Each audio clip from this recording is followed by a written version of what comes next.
Now, another woman has come forward and has levelled allegations of sexual abuse against Jeffrey Epstein. The woman claims that she was just 15 years old when she had been sexually abused.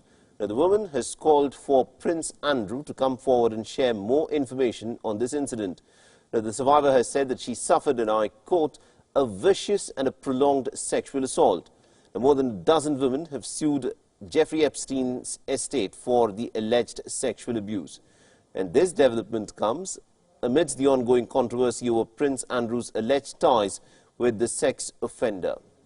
Now, the woman claims that she was abused at Epstein's New Mexico ranch after she had met his secretary during a school trip in 2004. She said in a press conference, and I quote, Epstein took my sexual innocence. In August this year, Epstein hanged himself, reportedly, in jail while awaiting trial on sex trafficking charges. He was accused of sexually abusing dozens of young girls, but pleaded not guilty. Now, the woman in question has come forward with fresh allegations, but has interestingly not accused Prince Andrew of any wrongdoing, but has urged him to come forward with more information. She said, and I quote here, Prince Andrew and others who are close to Epstein should come forward and give a statement under oath on what information they have.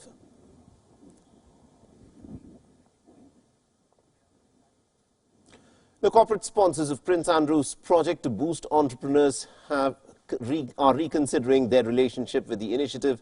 They blame the Duke of York's botched television interview about his former friend, sex criminal Jeffrey Epstein. Here's a report.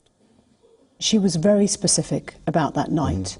She described dancing with you and you profusely sweating, and that she went on to have bath, possibly. There's a slight problem with the sweating because I have a peculiar medical condition, which is that I don't sweat, or I didn't sweat at the time, and that was, oh actually, yes, I didn't sweat at the time because I had suffered what I would describe as an overdose of adrenaline in the Falklands War when I was shot at, and I simply, it was almost impossible for me to sweat. After his rambling and contradictory account in what was labelled as a car crash interview, Prince Andrew has paid a hefty price for trying to clear the air over his alleged sexual encounter with Virginia Giuffre. If former Buckingham Palace press secretary is to be believed, Prince Andrew has just opened up the wound further. I don't think Prince Andrew came out of it in all his glory. They will be wondering, was the right decision made? Who made the decision to put him on? Did he make it himself, or did he seek advice within the palace? My guess is that he bulldozed his way in and decided that he was going to do it himself without any advice. So much so, the British Prime Minister too is wriggling out of the controversy. Would you encourage His Royal Highness the Duke of York to cooperate with US authorities about his knowledge of the activities of the late Okay, well, nice try there, Simon. And as for your other question, again, I don't. If you'll forgive me, I won't get dragged into commentary about matters concerning the royal family, if that's all right. And even though the Queen is still supportive of her son, it is the corporate sponsors abandoning the controversial royal. The royal's pitch at palace scheme has been hit the most. Founded by Prince Andrew in 2014, the mentoring program helps UK startup entrepreneurs. And even though its entrepreneurs have been operating at a 97% survival rate, its future seems bleak.